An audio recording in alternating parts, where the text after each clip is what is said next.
വിവേകാനന്ദ സ്വാമിയുടെ തീക്ഷ്ണമായ ചിന്തകൾ യുവാക്കളെ പ്രചോദിപ്പിക്കുന്നതെന്ന് കേന്ദ്രമന്ത്രി സുരേഷ് ഗോപി. സ്വാമി വിവേകാനന്ദൻ പകർന്നു നൽകിയ സ്വപ്നങ്ങൾ മറ്റൊരു നരേന്ദ്രൻ സാക്ഷാത്കരിക്കുന്നു. ഒരു നൂറ്റാണ്ട് മുമ്പ് എഴുതിയ വിവേകാനന്ദ സ്വാമികളുടെ വാക്കുകൾ ആഗോളവേദിയിൽ ഉയർന്നു കേൾക്കുന്നത് ഭാരതം സാക്ഷ്യം വഹിക്കുകയാണെന്നും സുരേഷ് ഗോപി പറഞ്ഞു.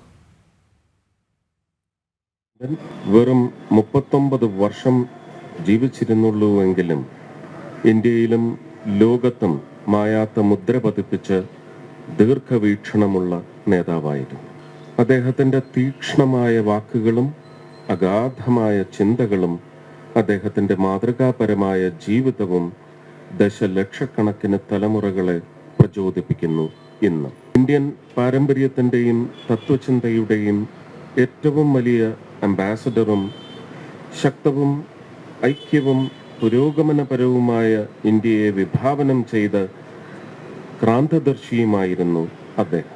സ്വാമിജിയുടെ ഏറ്റവും പ്രശസ്തമായ ഉദ്ധരണികളിലൊന്ന്, നമ്മുടെ മാതൃരാജ്യമായ ഭാരതം ഗാഢവും ദീർഘവുമായ ഉറക്കത്തിൽ നിന്നുണരുന്നത് ഒരു അന്ധന് മാത്രമേ കാണാതിരിക്കാൻ കഴിയൂ.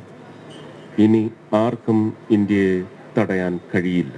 ഒരു നൂറ്റാണ്ട് മുമ്പ് എഴുതിയ അദ്ദേഹത്തിൻ്റെ വാക്കുകൾ ആഗോളവേദിയിൽ ഉയർത്തെഴുന്നേൽക്കുന്ന ഇന്ത്യക്ക് സാക്ഷ്യം വഹിക്കുമ്പോൾ ഇത് പരമസത്യമാണ്.